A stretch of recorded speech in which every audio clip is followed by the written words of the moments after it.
Uno, ok.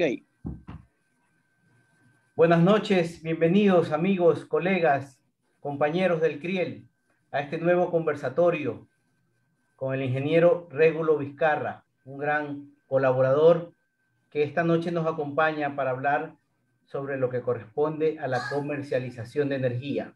Le damos las gracias a Régulo y a través del grupo IPE, quien está participando en estos momentos en la lid electoral para llegar al directorio del CRIEL para el periodo 2021-2024 por la lista A, les damos la bienvenida a todos y le damos paso a nuestro invitado, ingeniero Régulo Vizcarra.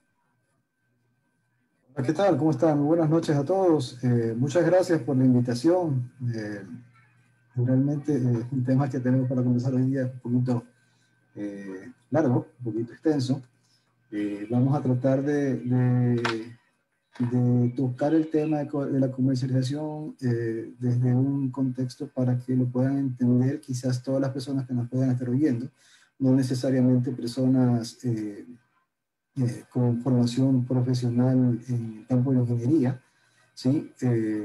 Esto como un aporte a la comunidad, que es básicamente lo que el grupo IP está buscando, no solamente ser dentro del gremio, sino dentro de la comunidad. Así que pues, como les digo, muchas gracias a ustedes y vamos a arrancar, ¿ok? Bien. Vamos con lo que es la comercialización de energía. Vamos a arrancar quizás dando un vistazo de cómo está hoy conformado el sector eléctrico. ¿Esto por qué? Porque es todo este conjunto de entidades las que son responsables de una u otra forma de contribuir con información o con gestión para la determinación de los costos del servicio público de energía eléctrica y del servicio público del alumbrado público general. Y que de una forma u otra tienen una injerencia en el sector, ¿sí? Ok. Bueno, pues el sector eléctrico ecuatoriano el día de hoy está conformado por el Ministerio de Energía y Recursos Naturales No Renovables. Dentro de este instituto, dentro de esta entidad, pues tenemos tres viceministerios. Uno de ellos es el responsable propiamente de la regulación y control y norma del sector eléctrico.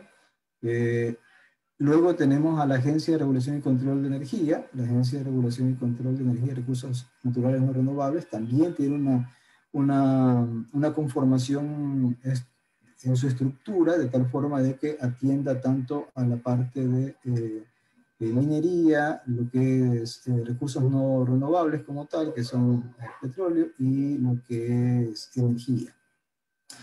Ahora sí, dentro del campo de energía, que es propiamente lo que estamos hoy tocando, tenemos como actores al SENACE, que es el Centro Nacional de Control de Energía, que es el operador del sector eléctrico ecuatoriano, el sistema eléctrico ecuatoriano. Ellos son los encargados de regular, de normar, no de regular ni normar, sino más bien de operar, de coordinar el funcionamiento, velar que el sistema nacional pueda satisfacer las demandas del mercado en tiempo real. ¿Ok? Y para esto coordina tanto con SELEC. SELEC tiene su parte de generación y transmisión, con las generadoras privadas. Las generadoras privadas, no solamente tenemos empresas como Generoca, que es empresa privada pura, ya, sino que también tenemos dentro de este grupo ciertas generadoras que tienen las empresas de distribución. ¿Ok? Tenemos las EDES, que son las empresas eléctricas de distribución. Dentro de eso están, pues, aquí en el litoral, pues básicamente CENEL, ¿okay? que es la empresa o que son las unidades de negocio responsables de la comercialización de energía hacia los clientes regulados. Y luego tenemos los clientes no regulados. Los clientes no regulados son aquellos que no comercializan o que no reciben la energía a través propiamente del sistema comercial de la distribuidora, sino que tienen contratos con empresas generadoras, pues, y se hacen liquidaciones de esas transacciones por el SENACE, y dentro de eso se pagan los peajes, pues, por uso de transmisión, por uso de redistribución, dependiendo de los encuentros ubicados, ¿ya? y todo este conjunto que vemos acá son justamente quienes permiten la determinación de lo que conforma el pliego tarifario. Ahora bien, vamos a avanzar con quizás tres artículos de la normativa que nos permiten determinar o clarificar un poquito cómo funciona la determinación del pliego tarifario. Okay, el artículo 55 de la LOSPE determina que el principio tarifario, ¿no es cierto?, serán elaborados por el ARCONEL, los pliegos, observando los principios de solidaridad, equidad, cobertura de costos de eficiencia energética, dentro de la normativa que tiene que ser elaborado para el fin, ¿ok? Tarifa que de una u otra forma debe ser única en todo el territorio nacional, según las distintas modalidades de consumo y niveles de tensión. ¿Okay? Luego el artículo 56 establece lo que son los costos del servicio público de energía eléctrica, ¿ya? Que deberá contemplar todo lo que son los costos vinculados a las etapas de generación, transmisión, distribución y comercialización y del servicio de alumbrado público general. ¿Okay? Todos estos son determinados por el CONELEC. De hecho, todos los años existen análisis y estudios que se realizan por parte del ARCONEL, hoy de la Agencia de Regulación y Control de Energía y Recursos Renovables, ¿sí? Para poder establecer los costos que demanda la provisión del servicio público de energía eléctrica y luego hacer una serie de, un procedimiento y una metodología para poder determinar cuáles son los precios. ¿Ok? Acuérdense que según la ley de servicio público de energía eléctrica, el precio de comercialización debe cubrir básicamente los costos, es decir, no existe concepto de utilidad propiamente para las empresas que forman parte dentro del sector público de energía eléctrica. ¿Ok? Luego tenemos lo que es el artículo 166 del reglamento, ¿no es cierto? Justamente aquí te especifica que es el ARCONEL, en este caso, quien debe elaborar y aprobar los pliegos tarifarios. ¿Ok? Estos deben basarse justamente en una estructura de costos, ¿sí? Vemos en el párrafo segundo justamente que está presentado, pues que el pliego tarifario debe contener al menos la estructura de las tarifas eléctricas, cargos tarifarios de usuarios regulados, los peajes de transmisión, los peajes de distribución y su periodo de aplicación. ¿Sí? Estos deben tener vigencia de 1 año. ¿Ok? Ahora vamos a entrar un poquito quizás en la parte del procedimiento de la elaboración para determinar los costos. ¿Ok? Aquí estoy presentando parte del procedimiento, como les digo, para la determinación de los costos del servicio público de energía eléctrica. Esto lo realiza el ARCONEL propiamente. Para esto, el ARCONEL, dentro de la ejecución de esto de acá, recibe formularios de información. Estos formularios de información los proveen las distintas empresas del sector, tanto generación, transmisión y distribución. ¿Por qué? Porque de esta forma el ARCONEL se alimenta de información, de datos que le permitan establecer cuánto cuesta mantener, cuáles son los costos de depreciación, cuáles son los costos de inversión, de reinversión, que deben ser contemplados dentro de la determinación del costo. Acuérdense que por ley, hoy el componente de inversión forma parte inclusive de estos costos. ¿Ok? Acá vemos justamente lo que es la interacción, lo que el análisis, consolidan la información y bueno, el resultado de este proceso, tenemos un documento bastante, digamos que importante dentro del sector eléctrico para poder analizar cómo se obtiene el valor que debe cubrir el servicio como tal. Ahora bien, estos costos que permiten establecer los precios posteriormente, ¿sí? Están conformados básicamente por 3 áreas. Lo que son los costos de generación, que consideran los costos fijos y variables de la generación, ¿ok?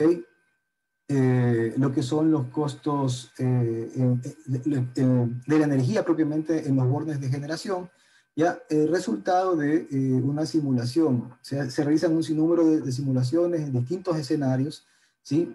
Para determinar cómo se reflejan o cómo se comportan estos costos. ¿Ok? Lo que tenemos en el gráfico es justamente el balance de cómo estaría cubierta la demanda, ¿no? Vemos lo que es la demanda, en verde están los clientes regulados, que somos la gran mayoría, los no regulados, que son pues básicamente, como les decía, las cargas especiales. Tenemos ventas por concepto de servicio público, de servicio de alumbrado público general, y tenemos cómo está distribuida esa satisfacción de la demanda. Si mal no recuerdo, días atrás o semanas atrás, vimos pues que hoy por hoy el Ecuador tiene un alto componente hidrológico dentro de su generación. Y eso lo podemos reflejar acá. De hecho, el 90% de la generación o de la demanda sería cubierta con generación hidroeléctrica, ¿sí? Un 8% con térmica, pues y bueno, lo demás, como ustedes ven, casi ni aparecen las condiciones internacionales. Hoy, de hecho, prácticamente es Ecuador quien exporta más que, que importa. ¿Ok? Luego tenemos los costos de transmisión. Los costos de transmisión igual comprenden lo que son los costos de operación y mantenimiento, básicamente. Administración, operación y mantenimiento. ¿Ok? Para la operación y funcionamiento correcto de la red. ¿Sí? Y tenemos los costos de distribución, donde de igual forma son los costos de operación, administración y mantenimiento. ¿Ya? Ahora existen componentes que antes quizás bueno, ahora, ya desde hace un tiempo atrás, componentes que antes no se contemplaban, que son lo que son confiabilidad, calidad, responsabilidad ambiental, que de una u otra forma demuestran quizás el compromiso del Estado ecuatoriano hacia las áreas más de sostenibilidad. ¿Ok? Bien, ahora sí, conociendo y viendo cómo funciona o de dónde viene o por qué va a cobrarnos X o Y cantidad de dólares por kilovatio hora, podemos entrar quizás un poquito ya a lo que es el pliego tarifario. De manera rápida, de manera general, el pliego tarifario está compuesto o comprende lo que ustedes ven en pantallas, ¿sí? Esa es la estructura vigente del pliego tarifario, donde tenemos los clientes residenciales, que somos la gran mayoría de clientes por cantidad. Y luego tienen lo que es la categoría general. Dentro de la categoría general tenemos todos los otros clientes que no son los residenciales, ¿sí? En los distintos niveles de tensión, bajo, medio y alto. Y por grupos de consumo que tenemos lo que son comercial, industrial y otros. Los otros son quizás entidades especiales, cultos religiosos, etc. ¿Sí? Como ustedes pueden ver, nuestro esquema tarifario únicamente comprende la facturación de energía y para los residenciales y para lo que son los clientes especiales, ahí sí tenemos la facturación de energía más potencia, que es la demanda, ¿ya? En algunos casos ven demanda horaria, vamos a ver un poquito más adelante justamente cómo se comportan o cómo están establecidos. No vamos a revisar todos, porque si no nos demoraríamos realmente bastante tiempo. Me he permitido pues presentar quizás un poquito las que de una u otra forma están siendo de mayor utilización. ¿Ok? La tarifa residencial, pues como les indicaba, que es la tarifa que es la que se cobra al sector mayoritario del país, a la mayor cantidad de clientes. Estos tienen, como les decía, básicamente un cargo por comercialización, ¿ya? Y el cargo por energía. ¿Sí? El valor de comercialización lo determina también el Arconel, por su caso. No es que lo determina la distribuidora, también está regulado. Tenemos lo que es la tarifa residencial para el programa PEC. Hace no mucho pues estuvo el tema de las cocinas de inducción en boga.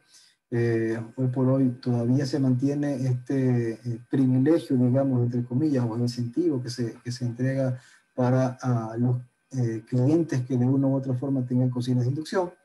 ¿sí? Otorgando un beneficio de hasta 100 kilovatios hora, que es lo que dice acá, siempre y cuando tengas cocina de inducción y lo que es calentamiento de agua. ¿Sí? Determinas un consumo base y sobre ese consumo base, pues vas viendo los incrementales. Como les digo, el Estado cubre hasta 100 kilovatios hora del consumo incremental. Antes de saltarme de esta página, también me permito indicarles que hay una tarifa especial para lo que son los clientes que tienen vehículos eléctricos. ¿Sí? Están dentro de esta categoría, ¿ya? Tienen la misma consideración y se los pongo en conocimiento por tratar de ser sincronizados con lo que hace unos días pues tuvimos la presentación del ingeniero Douglas Aguirre y del ingeniero Hugo Amigos. Ok, vamos a lo que es tarifa general bajo voltaje sin demanda. Como les digo, acá tienes un sinnúmero de clientes siempre y cuando su demanda no supere los 10 kilovatios. ¿Ya? Tienes a los comercios, tienes a las entidades oficiales, tienes industria artesanal, asistencia social, cultos religiosos, etc. ¿Ok? Tenemos también lo que es la tarifa general de bajo voltaje con demanda, ¿sí? Aquí ya comenzamos a registrar una variable más, ya que es la demanda facturable, ¿sí? Que corresponde básicamente a el máximo pico de demanda que se registra dentro del mes de facturación, ¿ok?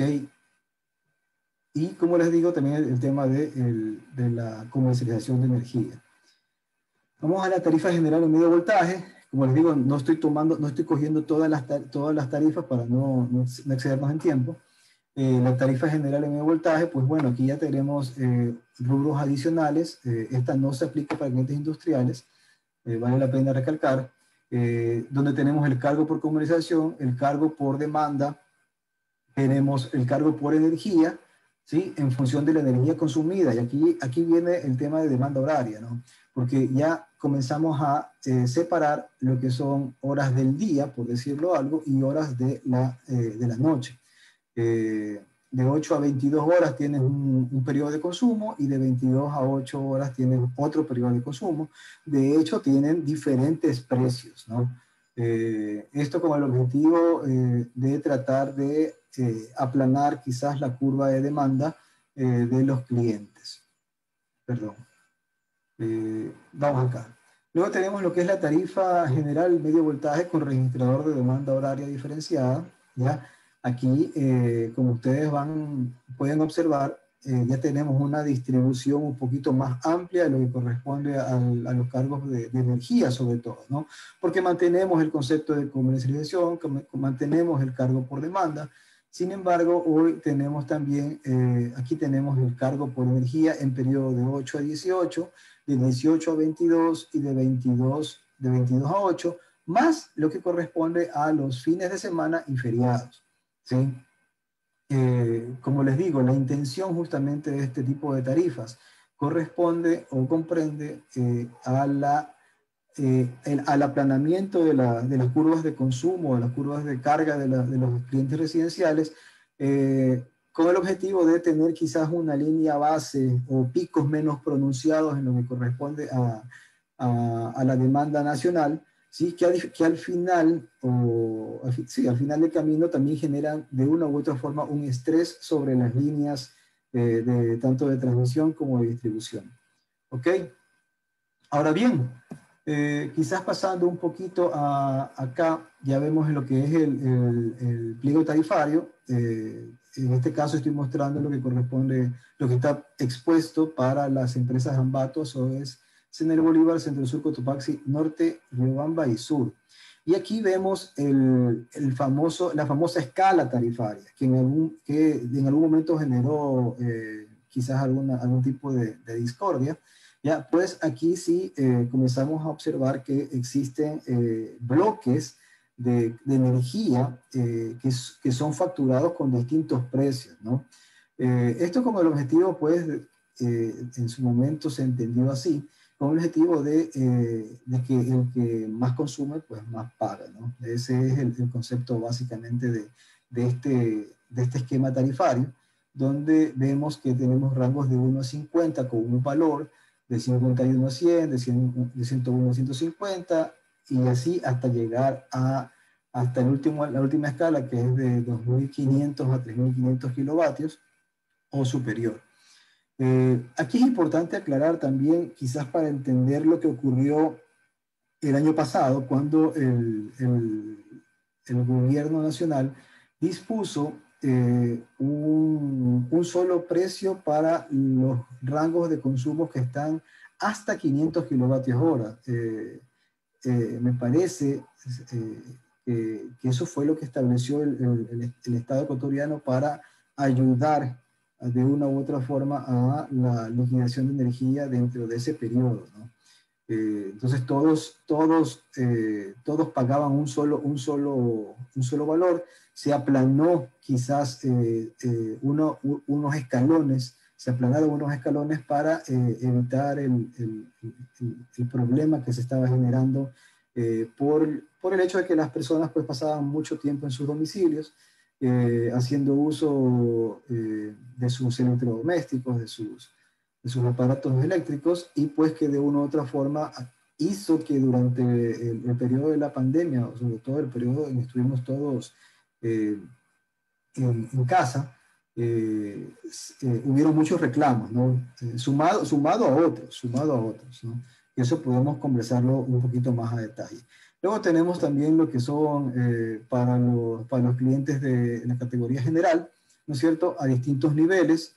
Ya como les indicaba, aquí ya viene un poquito más desglosado por el uso que se le da de energía, si es para uso comercial, si es para temas oficiales, si es para entidades de servicio comunitario, etc. Tienes una distribución que eso lo realiza la empresa de distribución al momento de registrar al cliente como tal, ¿no? Tenemos también, para las mismas empresas eléctricas del país, tenemos lo que corresponde a los niveles de voltaje en diferencias horarias. Como ustedes pueden ver, por ejemplo, acá tenemos el consumo para los horarios de 8 de la mañana a 22 horas, ¿sí? Para los comerciales, cuando tienen tarifa con registro de demanda, ¿sí? De 90.9, serían 9 centavos para de 8 a 22 y 72 o 7 centavos para los que consumen de 22 a 8 de la mañana. ¿Sí? Como ustedes ven, se incentiva, reduciendo el precio de energía, al consumo en los horarios de la noche, donde la demanda por naturaleza del comportamiento de los clientes, pues se incrementa.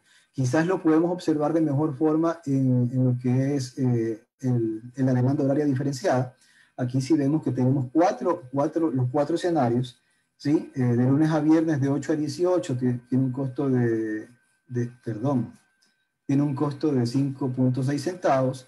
De 18 a 22, ¿no es cierto?, lo penalizan, digamos así, con 9.5 centavos. De 22 a 8 lo vuelvas a incentivar con 4.5 centavos, y los fines de semana pues tiene el mismo precio que de 8 a 18 de lunes a viernes, ¿no? Estos fines de semana y feriados, ¿sí? De esta forma, como ustedes pueden ver, el Estado ecuatoriano lo que les propone a las empresas del sector privado, ¿no?, es justamente que puedas mover tu curva de carga de tal forma de que ayudes, como les decía, a evitar la demanda máxima en horas de 18 a 22 horas prácticamente. Acá tenemos el tema de los vehículos eléctricos también. Me olvidaba que este sí tiene tarifa diferenciada horaria, ¿ya? Acá tenemos justamente pues los costos de kilovatio hora, correcto, del vehículo. Como ven, prácticamente cargar el vehículo en la madrugada, durante la noche hasta el amanecer, tiene un costo de la mitad prácticamente de lo que te cuesta en tu casa, ¿sí? Eso también te permite observar el incentivo que se está entregando para estos casos. ¿Ok? Finalmente, como parte del conversatorio, no sé si estoy bien con el tiempo, quería presentarles o conversarles un poquito de lo que son las transacciones internacionales de energía. Pues bueno, tenemos todavía vigente una regulación, la regulación con el EC 04-2010, ¿sí? La cual nos indica o nos regula de una u otra forma cómo funcionan las transacciones internacionales de energía. ¿Ya?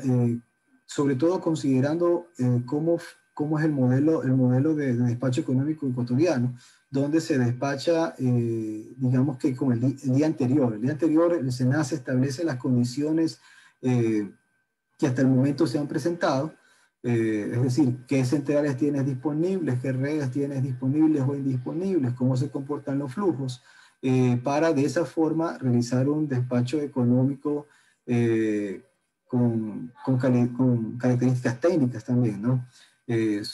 Manteniendo el concepto el concepto técnico específicamente, ¿ok? Bueno, la exportación de electricidad, pues, únicamente se puede dar si y solo si la demanda del país está abastecida, ¿sí? El excedente de generación que vamos a tener, eso es lo que se puede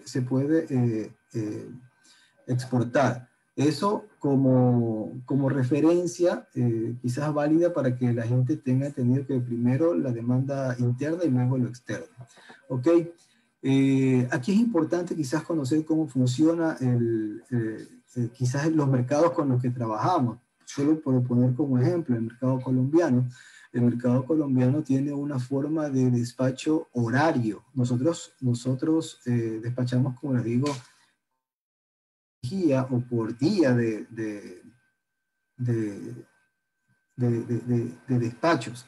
¿Ya? En cambio, en Colombia se maneja mucho una figura de precio de bolsa. ¿Esto qué quiere decir? Que cada hora las generadoras de allá de Colombia pues están indicando cuál es el precio que ellos proponen, al que proponen vender la energía. De alguna u otra forma es un modelo quizás un poquito más especulativo. Nosotros no jugamos con eso de ahí. Nosotros tenemos un precio definido según el despacho económico, y dependiendo de la disponibilidad y las mismas consideraciones de hidrología o de economía y restricciones técnicas, Colombia en una u otra hora nos solicita lo que es la transferencia o la venta de energía, ¿no? En este sentido, sí es importante indicarles que el único ente responsable o el que vela porque la energía que es vendida a Colombia sea facturada conforme establecen los acuerdos internacionales de comercialización de energía, es el SENACE, ¿sí? Como ustedes pueden ver, de hecho, acá el SENACE despacha o le entrega a Colombia, por decirles así, el despacho y el precio de oferta en caso de que deseen el país vecino importar, ¿sí? Y bueno, pues como les indicaba, el SENACE realmente es el responsable de la liquidación de las sanciones internacionales de energía. En los marcos de transacciones de energía, pues existen distintas consideraciones. Una de estas es, por ejemplo, la garantía, ¿no? Generalmente los países tienen, según las previsiones que puedan existir de importación o de exportación, dependiendo del caso, tienen garantías. Estas garantías son dinero que se encuentra, digamos que en una cuenta establecida por las partes, ya disponible para garantizar el pago de esa energía que se va a transaccionar, que se prevé transaccionar o que se puede transaccionar en un momento específico, ¿sí? Eso quizás rápidamente con el tema de la comercialización de energía, sé que es Es mucha información lo que hay que tratar. He tratado de ser un poquito sucinto, quizás luego del conversatorio, pues, y conforme tengamos la reacción de los participantes y oyentes, pues podemos establecer otros puntos más concretos, más específicos quizás, donde deseen profundizar. ¿Sí? Luis, Raúl, dejo el foro abierto para alguna pregunta, opinión o consulta al respecto. Sí, seguro, empiezo yo. Bueno, nuevamente gracias, Régulo, por este conversatorio. Creemos que la trayectoria profesional que tienes te avala para este tipo de información que nos estás brindando. Sabemos la misma, fuiste gerente general de CENEL, gerente comercial de CENEL, administrador de la unidad de negocios Guayas Los Ríos, y así también estuviste trabajando en el SENACE, en lo que era despacho de energía. Por eso el conocimiento que nos estás brindando esta noche. Pero sí hay muchas preguntas, y más que todas las preguntas que siempre nos hacen.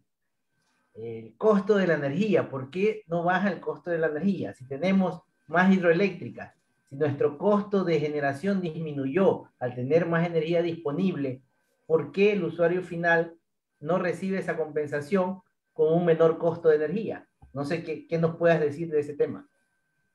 Listo, Raúl. Mira, para eso voy a correr a esta diapositiva que presentamos en su momento. Bueno, la respuesta es, quizás para los técnicos un poquito más clara.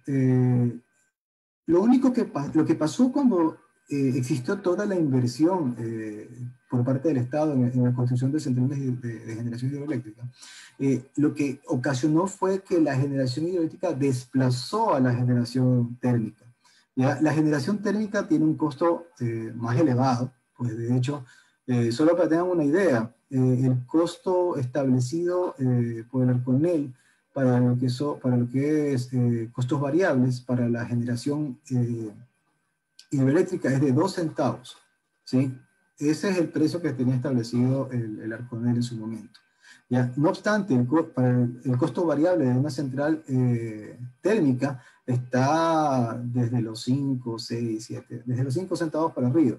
Entonces, ese es el beneficio que realmente no lo recibe directamente el cliente porque no ves un ahorro en la factura. Sin embargo, sí te puedo asegurar que producto de este desplazamiento de generación térmica, el Estado ecuatoriano dejó de importar combustibles, ¿ya? Y eso sí genera un ahorro porque el Estado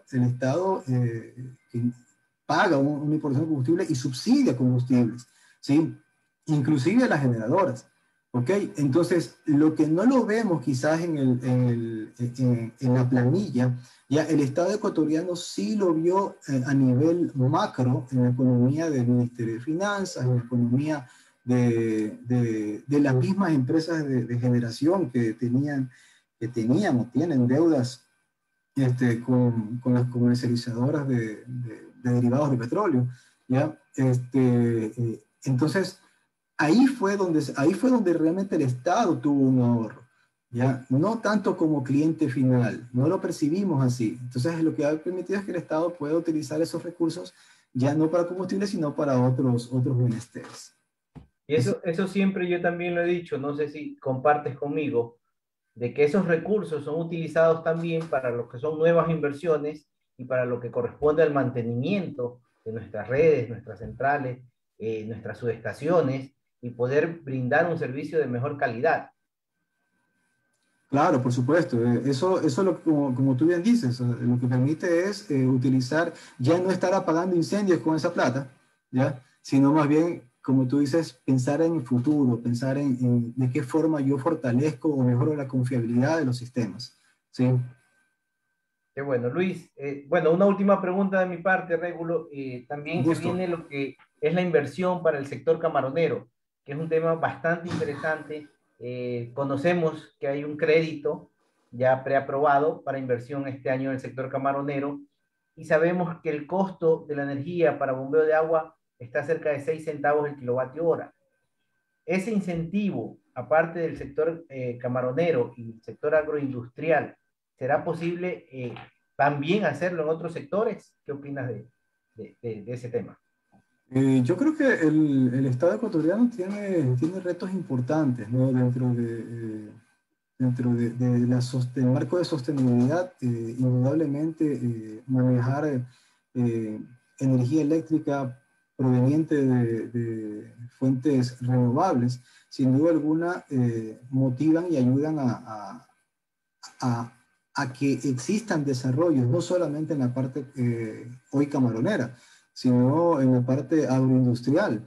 Realmente las necesidades o potencialidades que tiene el país ameritan justamente a que el desarrollo del sector eléctrico hacia los distintos frentes que existen, no, a corto, largo y mediano plazo, son grandes, o sea, son grandes los retos que tenemos como sector eléctrico, como país.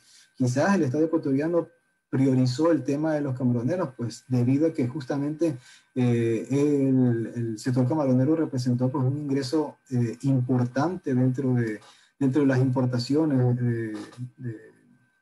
dentro del Producto Interno Bruto ecuatoriano, ¿no? Y eso seguramente incidió. Pero ya te digo, la verdad, en el marco de la sostenibilidad, sí considero que el potencial uso que se le puede dar a la energía que tenemos disponible por tantas fuentes hidrológicas que existen en el país es bastante grande. Gracias, Luis. Muchas gracias, Raúl. Raúl, muy, muy buena presentación.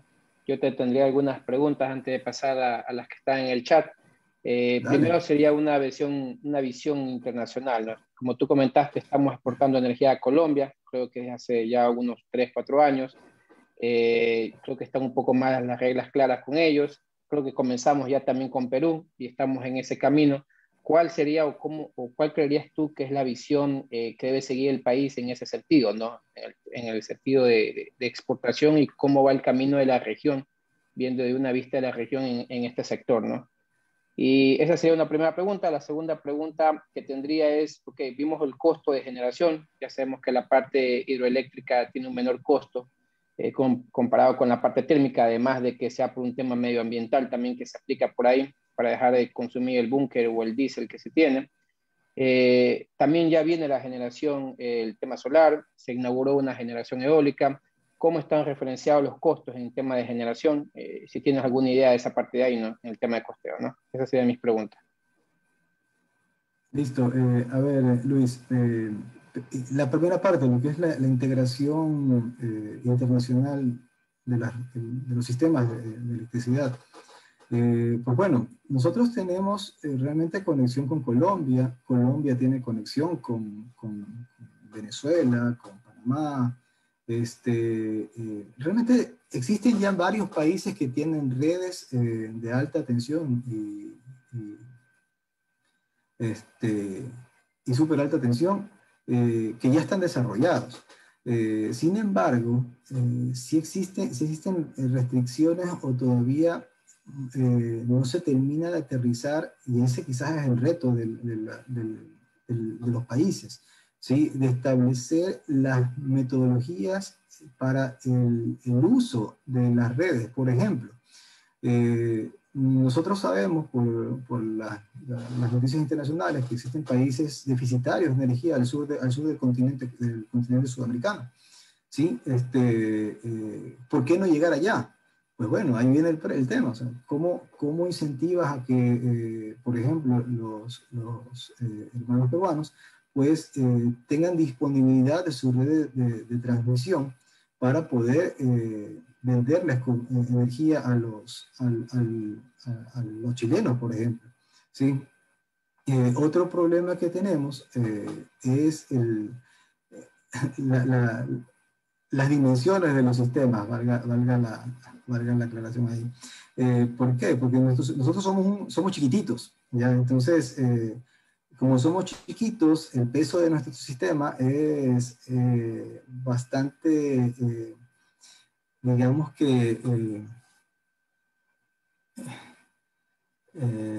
no sé qué término utilizar sin ser hirientes, pero bueno, el tema es que como somos pequeños, Ya, cualquier disturbio que pueda existir a nivel de sistemas como el colombiano, el venezolano, y les soy honesto, yo recuerdo cuando estuve en el SENACE que se hicieron pruebas de interconexión Colombia, Venezuela y Ecuador.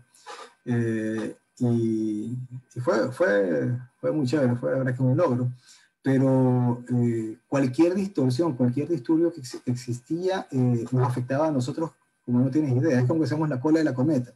Ya digamos que al inicio la cometa se mueve poco, pero la cola comienza a jugar, entonces por temas de estabilidad terminábamos desconectándonos, ¿sí?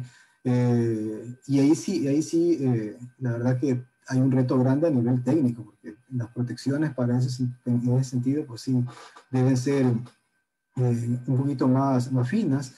Las velocidades de los sistemas de respuesta en las centrales de generación, pues también deben ser, jugar con tiempos muy pequeños, muy finos, y pues bueno, ahí sí creo que toca revisar la inversión que se puede hacer o que se necesita hacer en ese sentido. En la otra pregunta sobre el tema de las centrales eólicas, pues bueno, ellos tienen preferencia de despacho, ¿ya? Más allá del costo, porque de hecho el costo de la energía de una central, por ejemplo, fotovoltaica es un poco elevado, comparando con el hidroeléctrico, ¿ya? No obstante, ellos tienen preferencia de despacho, ya justamente por el tema de buscar la sostenibilidad y bueno, pues, y reducir el tema del uso de combustibles fósiles. Excelente. Vamos y le pasamos un poco a lo que están preguntando en el chat. Está, por ejemplo, Alejandro Quimís. ¿Qué proyectos se están implementando para la energización de sectores donde el cableado de transmisión y distribución no es factible o conveniente, sea por dificultad geográfica o porque la población es muy pequeña o aislada? Por ejemplo, casas unifamiliares en montañas donde el cableado no sería conveniente. Bueno, la verdad que esa respuesta es muy difícil, o esa pregunta, perdón, es muy difícil de responder. Te digo algo, existen muchas iniciativas a nivel de los sectores privados en conjunto con las empresas de distribución. Existen propuestas o proyectos en los que se han instalado paneles fotovoltaicos en distintas comunidades. Por ejemplo, te digo algo, si mal no recuerdo, la empresa eléctrica Centro Sur tenía un proyecto donde les daba este tipo de infraestructura a las casas de las comunas Shuar, si no recuerdo. Eso es lo que de una u otra forma puede representar una ayuda. Ahí hay un reto grande, porque más allá de que el Estado puede entregarles realmente la infraestructura, ¿no es cierto?, por decirlo así, o la fuente de generación, sea fotovoltaica, sea eólica. El problema es cómo los mantienes, porque eso tiene un costo, ¿ya? Entonces, por más que no digamos que ya lo dejas instalado, tú esperarías no volver en un tiempo quizás prudencial, pero resulta que por temas de mantenimiento, tú realmente requieres estar frecuentemente visitando. Entonces los costos de mantener ese tipo de infraestructura no son tan bajos como uno pensaría, ¿ya? Existen muchos retos. Creo que el tema de comunidades aisladas es cada vez menor, pero sigue siendo un reto, y lo que se está haciendo es más bien extendiendo redes a nivel de los proyectos FERUM, ¿sí? Y otra arista que de una u otra forma se puede tener presente es justamente los proyectos que existen de explotación, ¿ya? Digamos que en ese sector haya un tema minero, por decirte algo. Ya existen recursos que se destinan para, digamos que, remediación de daños, ¿ya? y dentro de esos recursos está justamente ayudar a esas comunidades que están aisladas para incorporarlos al servicio de energía eléctrica. Excelente. Otra pregunta nos da en el chat Mario Ortiz. En un domicilio que se dispone de paneles solares, en horas de mayor radiación solar, ¿puede venderse energía a la red de distribución? Sería una pregunta. Sí. ¿Hay alguna política de medición bidireccional domiciliaria? Sí, sí, ya existe una regulación por parte del ARCONEL que permite a los clientes residenciales pues, hacer la entrega de energía, digamos, hacia la red de distribución y que esa energía de una u otra forma sea considerada dentro de su planilla, ¿no? Aquí vendría una pregunta también como para Raúl también, y para también Regulo, si también le quiere contestar, dice Alejandro Esquimí, sería interesante que desde el CRIEL se impulse a actualizar el NATSIM, creo que no ha sido actualizada desde el 2012, no me equivoco, es la norma de acometidas, ¿no? Y de cuarto de transformadores. Totalmente de acuerdo, creo que Regulo también va a estar de acuerdo con el NATSIM, actualizarlo. Es bastante ayuda contar con esas normas, pero yo creo que como indica Regulo en su intervención, hay mucho reto en socializarlo, en hacerlo, que esas normas sean cumplidas en todas las unidades de distribución, no solo en una, que normalmente es la Guayaquil, sino hacer una normalización a nivel de todos en él. Y yo creería también a nivel de todas las empresas distribuidoras de una vez. Sí, efectivamente, como dice Raúl, eso es primordial. Realmente el tema de tener una norma para la instalación de lo que son los sistemas de medición, los sistemas eléctricos, realmente sí es importante, más aún cuando está estrechamente relacionado a los riesgos de incendio, ¿no? Yo creo que ahí sí el colegio y de manera general los colegios de ingenieros eléctricos tienen quizás una responsabilidad con la comunidad y tienen un reto con sus agremiados para que tanto las entidades que otorgan los permisos, municipios, bomberos, etcétera, exijan realmente a los residentes pues poder tener un sistema o un sistema eléctrico residencial que cumpla normativas, ¿sí? Hoy vemos de todo realmente a nivel de instalaciones eléctricas, muchas artesanales, muchas sin guardar normas, y como les digo, al final del camino eso termina siendo un grave riesgo para el usuario de ese predio como para los usuarios que colindan con ese predio. Entonces, es un tema de responsabilidad. ¿Estarías dispuesto, Régulo, para en el CRIEL hacer un conversatorio sobre las normas, NATSIM? Encantado. Todo lo que se puede. Con mucho gusto. Gracias de antemano. Luis, ¿alguna otra? Excelente. Estamos anotando, ¿no? Creo que ya estamos por agosto ya. Otro tema nos dice Víctor Emilio, oportunidad de ser verdores, como me imagino que el colegio, en la generación ineficiente, evaluar su producción y optimizar costos para que los costos finales al cliente se pueda optimizar. Existe mucha generación ineficiente, adicional a analizar ese pago por disponibilidad a generadores que no ofrecen garantías. Es un comentario también que está aquí. Sí, la verdad que, bueno, ahí yo sí creo que como profesionales tenemos algunas puertas. Lo que hay que hacer es ir y presentarnos, ¿no? Exigir quizás a las autoridades de control que justamente exijan, ¿no? Este compromiso. Realmente existe un compromiso de pago por potencia disponible, por decirles algo en las generaciones, que es lo que indica Víctor Emilio.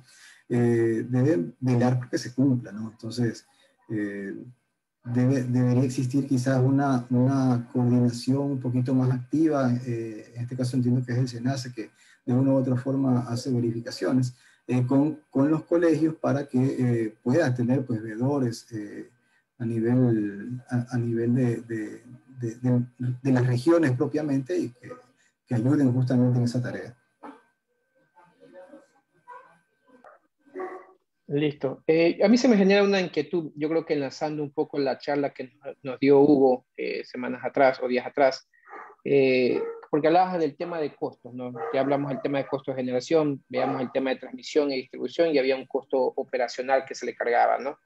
Eh, Conversaba en su momento también, o hacía una pregunta a Víctor en su momento en la charla anterior, de, ok, hay que hacer una repotenciación en las líneas secundarias, en los transformadores para hacer la parte de carga eléctrica, ¿no? Entonces, esa parte te diría, ok, ¿aumentaría todavía o estaríamos esperando que aumente más los kilovatios hora en costo con el cambio de esta parte de, o la migración para llegar a la parte de eficiencia energética o debería desde algún punto de vista desde el gobierno comenzar a hacer una inversión también, tal vez con algún tema de subsidio en esa parte de ahí por la inversión que vaya a hacerse para el cambio, ¿no? Mira, la verdad, yo me atrevería a decirte que primero sí deberíamos buscar eficiencia en las empresas, en las empresas, de manera general, no tanto en generación, en distribución. De hecho, hoy tiene índices de pérdidas todavía en la costa que son considerados elevados, ¿ya? Y que de una u otra forma, pues, impiden la facturación correspondiente, ¿no? Además de eso está el tema de la recaudación. El tema de la recaudación también hay un trabajo muy grande que tienen que hacer y de concientización realmente por parte de las empresas de distribución y de los clientes. Y de hecho, ahí yo creo que podría ser una oportunidad también para el colegio de brindar un valor agregado a la comunidad, ¿no? De invitar a la gente a ser conscientes y consecuentes con el uso de la energía, ¿no? Eh, porque esos recursos que no los refacturamos o no los recaudamos por las diferentes deficiencias que pueda tener el sector o el sistema, ya, inciden justamente en esa capacidad de reinversión, en esa capacidad de repotenciación de las redes. ¿Sí? Quizás hacer pilotos, hacer sectores de repotenciación es un esquema que paulatinamente puede ser implementado para ir mejorando, pues, ¿no? las redes de distribución. Hay bastante trabajo, creo yo, en el sector eléctrico y hay muchas cosas que considero debemos empezar nosotros a manifestar y a opinar, sobre todo ingenieros de trayectoria, como Régulo y como muchos otros que existen en el sector, que podemos dar opinión y dando alternativas también para poder mejorar el sector. Todavía tenemos mucho que hacer en el sector, lo que corresponde a generación, transmisión y distribución. Todo lo que corresponde a mantenimiento, a expansiones, el sistema de alumbrado público. Actualmente vivimos mucho la parte de tecnología, que yo creo que es el siguiente paso que se debería dar en el sector. En alumbrado público tenemos actualmente telegestión, en las redes de distribución tenemos la automatización, protecciones, hay un montón de cosas que todavía nosotros estamos recién, creo, empezando, pero es un reto de aquí a 10 años ver cómo está el sector eléctrico ecuatoriano y cómo debería estar. ¿Cómo ves tú en 10 años, Régulo, el sector? ¿Cómo creerías que debería estar? ¿Cómo creo que debería estar? Wow, bueno, la verdad, yo esperaría ir mucho de la mano con la tecnología. Yo creo que la tecnología de una u otra forma te ayuda a reducir esas brechas de error humano, ¿sí? A nivel tanto de, de la parte comercial como en la parte de distribución. Nos permiten tener información de primera mano y información que si es analizada y explotada correctamente, pues te permite ser más proactivo que reactivo. ¿Ya? Hoy, si no tenemos datos, si estamos trabajando a ciegas, por decirlo de una u otra forma, somos ineficientes también en la toma de decisiones. ¿Sí? Entonces, eso de una u otra forma sí amerita o requiere realmente de un trabajo, ¿no? Podríamos hablar ahí incluso de aumentar el porcentaje de medidores inteligentes. Régulo. Por supuesto, la medición inteligente es uno de las herramientas tecnológicas que te permite justamente mejorar, ¿no?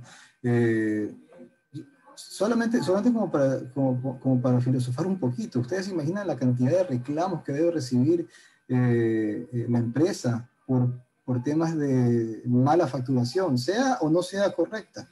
¿Ya? Hay recursos que realmente la empresa tiene que destinar al servicio al cliente solamente para responder la inquietud de una persona, ¿sí? Ya les digo, la empresa eléctrica tiene que, de una u otra forma, educar a sus clientes para que entiendan, para que interpreten, sepan leer su factura. Si la planilla no está correcta, pues mejorarla. Como bien dice Raúl, existen infinidad de recursos tecnológicos, de herramientas informáticas que te permitirían atender rápidamente, con menores recursos, y esos recursos pues realmente redireccionarlos hacia donde realmente o sea, amerita, ¿no? Quizás una de los comentarios más frecuentes de los colegas que de una u otra forma han estado dentro del sector eléctrico en la parte pública es: chuta, vamos a apagar incendios, no vamos a, lo que haces en planificación, en inversión, en implementación de cosas nuevas es muy poco. Más pasamos apagando incendios o se pasa apagando incendios como parte de una empresa eléctrica, ¿no? Entonces, eso sí deberíamos ayudar, fomentar, motivar tanto a los clientes como a los profesionales de la carrera, ¿no? Qué bueno. Muy bien. Así es. Miguel Macías nos dice, hay muchos frentes para atacar. Me anoto para esa revisión de los pagos de disponibilidad de las centrales ineficientes. Hay muchos costos mentirosos en el mercado. Saludos a todos. Miguel, tomamos la palabra. Víctor también dice, las distribuidoras tienen gastos operativos muy altos en la comercialización de energía. ¿Por qué no generar planes de implementación inmediatos para la medición inteligente? Con eso se eliminarían muchos gastos innecesarios y se ganaría un mejor servicio al cliente final. Correcto. Ángeles Arana dice, en 10 años se debería llegar a los sectores que realmente necesitan energía, donde la inversión está limitada por la falta de energía. John Peralta dice, las empresas eléctricas tienen que acelerar su ingreso a la digitalización. ¿Qué piensan de la digitalización ya en el tema de...? Es parte de la tecnología, creo yo, hacia dónde debemos avanzar. O sea, nosotros debemos enfocarnos, y como indica Régulo, todos los beneficios que tendríamos con la tecnología de la mano de las empresas en todo nivel, son muchísimos. Entonces, el reto es aplicarlas y, ¿por qué no? De aquí no 10 años, sino en 5 años, tener un mejor sistema, más actualizado, más moderno. También creería yo que debemos ver, como lo nombró Régulo en su presentación, hacia los otros mercados, estudiar los mercados colombianos, venezolanos, chilenos, peruanos, hacer una especie de intercambio entre las diferentes empresas del Ecuador con las empresas de los otros países, para ver y fomentar ese avance tecnológico que ellos han implementado y cuáles han sido sus resultados. Nos ahorraríamos mucho tiempo en nosotros recién querer investigar. Al hacer eso vamos a ver sus beneficios y simplemente tendríamos que aplicar aquí en el Ecuador dichas tecnologías. Sí, concuerdo contigo, Raúl. La verdad es que el tema de la digitalización, que es lo que indica el colega, es importante, ¿no? Justamente tener información de primera mano para la toma de decisiones, para la atención de reclamos, para la atención y encuentro de nuevas oportunidades de negocio es primordial. Así que creo que muchos coincidimos en que hay que avanzar hacia eso. Quizás un temita importante que debe ser analizado y tocado es que muchas veces incorporar tecnología trae cierta resistencia, ¿no? Quizás por lo nuevo, por lo desconocido, y algunos inclusive porque creen que pierden oportunidad dentro de un mercado laboral que de una u otra forma tienen actualmente, ¿no? Yo ahí sí les digo que creo que en lugar de cerrar puertas, la implementación de nuevas tecnologías abre oportunidades, ya porque se van a necesitar distintas especialidades, distintas eh, habilidades dentro del mercado laboral, no solamente para ingenieros, sino para los técnicos, para distintas personas que de una u otra forma participan en el sector eléctrico hoy en procedimientos convencionales, por decirlo así. Y eso lo frena, ¿no? Eso de una u otra forma invita a no seguir en el camino de la automatización y de la digitalización de las cosas. Muy bien, y eso nos da pie a otro tema, ¿no? Ya, creo que la próxima semana venimos con un tema de comunicación, si no me equivoco, Raúl, en Mañana, el tema 5G. de, ya, esa es la parte de telecomunicaciones, si no me equivoco, la próxima semana viene Próximas algo redes también con... inteligentes, la próxima semana también tenemos un Y conversatorio. tenemos también ese conversatorio que viene con otros colegios de otros países que lo estamos trabajando, ¿no? Y, ¿por qué no también lo tenerlo a regulo en este conversatorio, como para irnos un poco empapando en las demás, Por temas o cómo supuesto. están los otros países, ¿no? Y como dice Víctor, también dice, la digitalización no solamente es la parte técnica, también viene la parte administrativa. Yo creo que en esta era ya todo tiene que estar apuntando a lo digital. Esto nos va a llevar a un tema de analítica, que todo esté en la nube. De ahí viene un tema de seguridades también.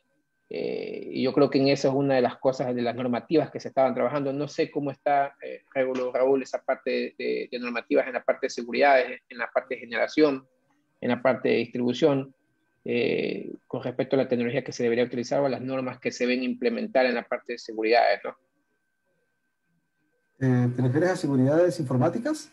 Así es, así es. Ya en el momento que tú comienzas a digitalizar todos los sistemas y comienzas a levantar la información para digitalizar, normalmente ya debemos comenzar a poner seguridades, firewall, de bloqueo de ingreso, ¿no? Por hacker y todo así, ¿no? Creo que no sé si hay una normativa en esa parte de ahí. Entiendo que normativa como tal dentro del sector eléctrico no. Lo que se acoge es la normativa que está establecida por el Ministerio de Telecomunicaciones, ¿no? De comunicación. Sí, es básicamente esa entidad la que establece una u otra disposición, ¿no es cierto?, para la implementación o protección de los datos.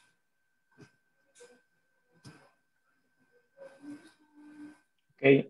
Otro comentario aquí, creo, de Alejandro Quimí, creo que para el asunto de comercialización del consumo energético de valores no recaudados, se puede encontrar como medio a las universidades. Sé que hay proyectos en los cuales se hacen levantamientos eléctricos de zonas donde la ciudad está creciendo a ritmo más acelerado que las redes. Y esto nos saca un tema, ¿no, Raúl? ¿No? Que conversamos y revisamos la vez días atrás de lo que hace la SPOL también, ¿no? Así es, justamente he visto algunos comentarios en otro tema sobre las inundaciones, de que han salido a buscar en otros países, creo que en Estados Unidos, soluciones, y las universidades han dado su voz de protesta al indicar por qué no acercarse a la academia a nivel interno del Ecuador para poder revisar ese tipo de soluciones que sí se las puede dar a nivel nacional. Ese es un tema también muy interesante que tiene que acercarnos a la vinculación con la academia, con las universidades, para ese tipo de proyectos. Hay, creería yo, mucho tema aquí por conversar, por hablar. Podríamos preparar unos 2 o 3 conversatorios más y seguiríamos. Pero son temas muy interesantes que debemos presentar y que debemos conversar y debemos hacer conocer a todos quienes estén dentro de la comunidad y del sector. No sé si hay más preguntas, Luis.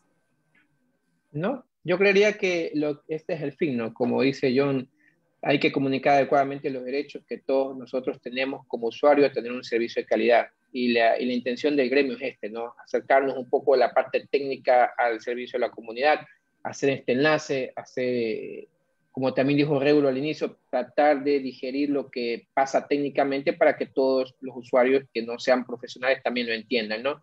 Y también incentivar a la gente que está en nuestro gremio a seguir o a fomentar esta parte técnica de aquí, ¿no? Es correcto. Yo de mi lado, nada más agradecerle a Régulo nuevamente, a todos quienes nos han acompañado en este conversatorio y seguimos trabajando para brindar este tipo de charlas para que la comunidad entera y los diferentes sectores, los ingenieros, los agremiados, puedan escucharnos y puedan ver un poco más de cómo está integrado el sector, tanto eléctrico, electrónico y de telecomunicaciones.